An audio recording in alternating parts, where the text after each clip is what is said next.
c'est parti mon gars pour le petit road trip Espagne-Madrid. On va prendre l'avion à Bordeaux. L'avion il est à 7h45 donc faut pas traîner. Surtout qu'on est dans une bonne Clio 1. Donc voilà, c'est un peu rock'n'roll mais ça devrait le faire. Allez bisous. Johnny sur la file de gauche, hein. Je t'explique qu'on est tout le temps sur la file de gauche. Qu'on soit dans une caisse de merde ou dans une caisse de fou. File de gauche c'est la base. Là tu vois le petit rappel anti-brouillard. Boum. Là tu vois ça directement les gars se disent bon lui il est pas là pour blaguer. Et là si tu veux faire le combo anti-brouillard, clignotant à gauche, là il va se décaler direct. Hop là, allez il a pas le choix de toute façon. Allez, ciao ciao.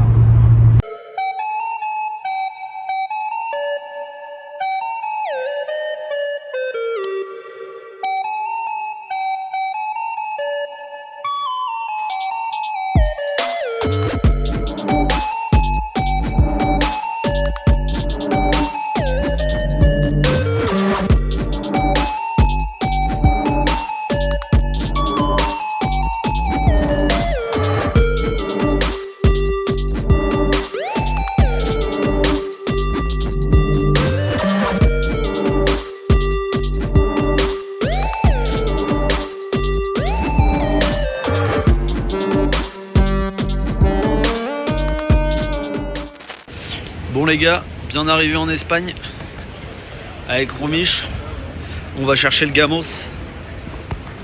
Allez retourne-toi toi. Boum. Terminal 2. Damn.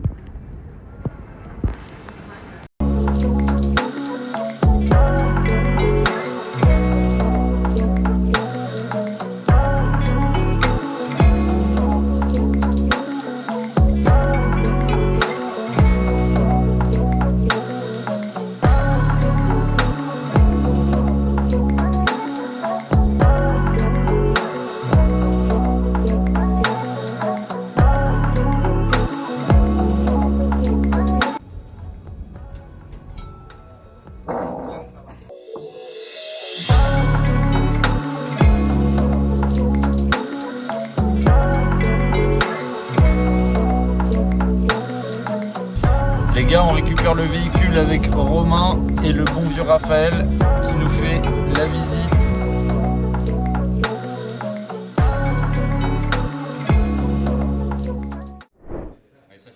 Allez, welcome back les gars. On revient donc dans un garage où on est allé hier pour venir récupérer la BMW.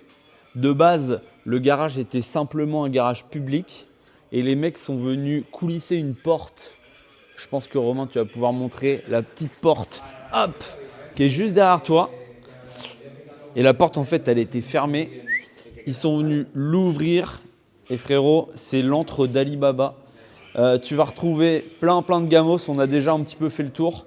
Là, la petite Mini avec la petite caravane, elle est vraiment sympa dans l'esprit un peu vintage. Et on a un line-up de Porsche qui est très sympa. Donc ça, on ne pouvait pas s'empêcher de vous filmer ça quand même, hein. Ça fait partie du road trip, ça fait partie des éléments un petit peu surprise. Donc là, petite Carrera 997, vraiment les phases 2 avec la boîte PDK qui est jolie avec les jantes dorées. Donc ça, c'est vraiment une belle petite config.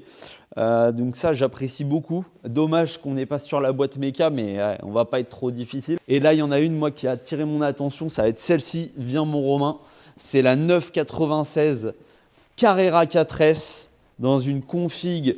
Le bleu, il est magnifique. On est vraiment sur un détail magnifique. Boîte auto, aïe, c'est pas parfait, mais bon, on va pas se plaindre. Et ce qui est vraiment sympa avec celle-ci, c'est la signature de chez... sur les 4S, putain je bégaye les gars, je suis fatigué. Ça va vraiment être cette bande lumineuse. Là c'est venu comme ça, le gars nous a rien dit. Magnifique DBS les gars, DBS config noir, intérieur noir. Les jantes elles sont magnifiques. La jante, ça c'est quoi comme taille de jante? C'est du 20 pouces, donc voilà, on n'est pas sur de la jante de voilà, vous avez compris. Frein carbone céramique, vous voyez bien le carbone à l'intérieur là. Au niveau de la céramique, oh là là, elle est belle celle-ci aussi. Encore une 4S, intérieur camel, boîte auto encore. Aïe, voilà, ils aiment bien les boîtes auto ici. Mais bon, pareil, belle config. Et puis là, les gars, on a un line-up de Porsche qui est magnifique. Magnifique GT3. Donc ça, pour moi, c'est on frôle la perfection. On frôle la perfection. Ça reste un véhicule très typé course, hein. On voit le cul, l'aileron. Il y a un aérodynamisme qui est assez ouf. C'est le 4 litres. Donc en plus, on est vraiment sur le Saint Graal, boîte méca. Donc ça c'est bien, ça, si tu veux en découdre. Après de la Panamera, ça c'est moins ma cam. Une 4S, hein. Regardez le rappel de l'autre qu'on avait vu. La bande lumineuse, signature des 4S. Donc là, des 4x4, hein, ça c'est moins ma cam. Gros 4x4, Merco, voilà. Une John Works en cab. Donc hein, les nouvelles phases, hein, de Mini Cooper, hein, ils sont venus mettre des blackline partout. Échappement John Works, magnifique avec la finition carbone. Parfait. Donc ça, ok. Ensuite, qu'est-ce qu'on a d'autre? RS3, Minimoc, Méhari, c'est pas mal ça aussi. Ouais, c'est pas mal, c'est pas mal, c'est pas mal. Bon, c'est pas une foudre de guerre, hein, ça doit avoir 115 chevaux. Mais par contre, c'est vrai qu'elle a une belle ligne. Les belles jantes BBS, hein. Alors, vous voyez le design, le début, hein, des jantes BBS, hein, là-dessus. Donc, moi personnellement, je préfère les jantes de la Mini là. Celles-ci, elles sont magnifiques. Jantes comme ça, un peu concaves là. Donc voilà. Donc vous voyez un line-up de fou. Le mec, on était dans un parking public en train de remplir le certificat de session. Il y a deux gadgets qui débarquent dans un vieux truc pété là. Ils ouvrent la porte et là, showroom de ouf. Comme quoi, les gars, les apparences sont parfois trompeuses. Attention. Mettez un petit pouce bleu, les gars, pour cette aventure, hein, quand même. Et surtout, abonnez-vous. J'étais pas prêt à sortir le micro et la cam, mais on fait ce qu'on peut. On filme ce qu'on peut. Allez, on se rejoint sur la route.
Nous revoilà un magnifique bolide allemand.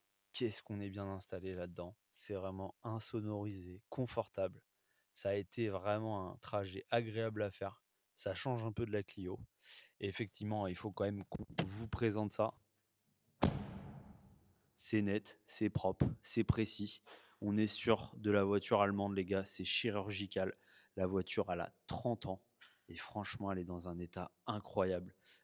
On a roulé quand même pas mal de véhicules avec Romain. Mais là, ça a été vraiment un trajet ultra agréable. Bon, le seul truc, effectivement, c'est radio cassette. Donc, on n'avait pas le stock. Donc, pas de musique, hein. Pendant 8 heures, il n'y avait pas de musique. Juste le bruit du 6 cylindres. 6 cylindres de 2,5 litres de 192 chevaux sur ce modèle-là. Ce modèle-là, donc, c'est une série 5. Donc, iX, la particularité, c'est que ça va être une 4 roues motrices. Ça, c'est pour venir concurrencer Audi avec les fameuses Quattro, très grand en taille. On peut voir aussi sur la calandre avant les 4 phares. En France, il y en a certaines qui sont équipées avec des phares jaunes. C'était la législation. Bon, celle-ci, elle vient d'Espagne, donc The Bee, comme on dit, les phares jaunes. Même si effectivement, elle pourrait avoir peut-être un peu plus de gueule avec des phares jaunes. Donc voilà, coloris Diamond Schwartz. Donc c'est vraiment le noir diamanté qui peut correspondre à un gris anthracite. Je pense que là, on va pouvoir le voir d'un petit peu plus près. Voilà, excellent. Donc vous voyez même à l'arrière, c'est un confort de dingue.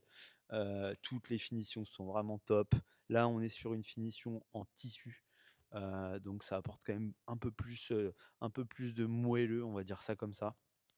Vitre électrique à l'arrière, vraiment une insonorisation de fou.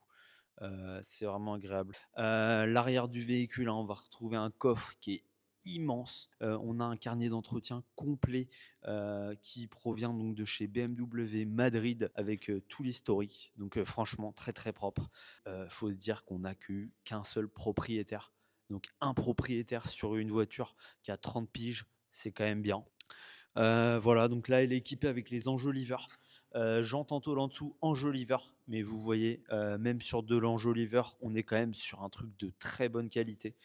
Moi, je les trouve magnifiques. Ça fait penser un petit peu aux jantes turbines de chez Renault. On vous mettra la jante turbine juste au-dessus. Mais on est vraiment sur ce petit rappel avec les petites ailettes et la jante pleine, enfin l'enjoliveur plein. Le fameux volant 3 branches, ça qui est magnifique. On va vraiment avoir une belle sensation avec le klaxon au milieu. Bien sûr, les gars, la boîte mécanique, ça c'est quand même une base. Ça c'est une base importante. Et puis voilà, de toute façon sur ce genre de véhicule, il y a besoin que ça, hein. Boîte méca, un volant 3 branches, un peu de couilles parce que c'est quand même une bagnole qui a 200 chevaux les mecs. Bon, maintenant ça peut paraître ridicule, mais à l'époque c'était quand même la berline pour les papas pressés. Donc là, le 6 cylindres 2,5 litres, similaire à la 323 Ti qu'on a eu. Donc là, voilà, toujours pareil, il est dans son jus. C'est un seul propriétaire qui l'a eu, donc lui c'était son daily. La voiture elle a 240 000 km. Donc nous, ce qu'on va faire, hein, là, le but, c'est de vous montrer la voiture dans son jus et de vous montrer après les étapes de réfection qu'on va faire. Donc on va faire une révision complète du moteur, les changements de joints, nettoyage, purge, enfin bref, on va tout faire de façon à ce que la voiture, elle soit clinique. Carrosserie, pareil, on va essayer vraiment de rattraper tous les petits nions, toutes les petites choses qui ne vont pas. Mais effectivement, là, vous voyez, on est quand même sur l'entre-deux la bête avec un magnifique moteur. Moi, je les trouve magnifiques, ces 6 cylindres en ligne. Et puis, vous voyez, la taille du capot, il est immense, le bordel. Donc là, c'est limite aussi grand que celui de la Corvette. Paf, c'est chirurgical, faut pas laisser son doigt. Mais voilà, on est vraiment sur un truc, ça fonctionne, c'est allemand. Et ça, j'aime beaucoup. Parce que même 30 ans après, on n'est pas emmerdé, quoi. Voilà, on va essayer de faire un beau travail et surtout de vous filmer ça pour vous montrer un petit peu voilà, l'évolution de ce qu'on va faire avec ce produit-là. Et surtout, les gars, il y a un truc qui est très très important que j'ai oublié de vous préciser. N'oubliez pas de vous abonner, bombardez-moi ces putains de likes, les gars. Allez, merci, ciao.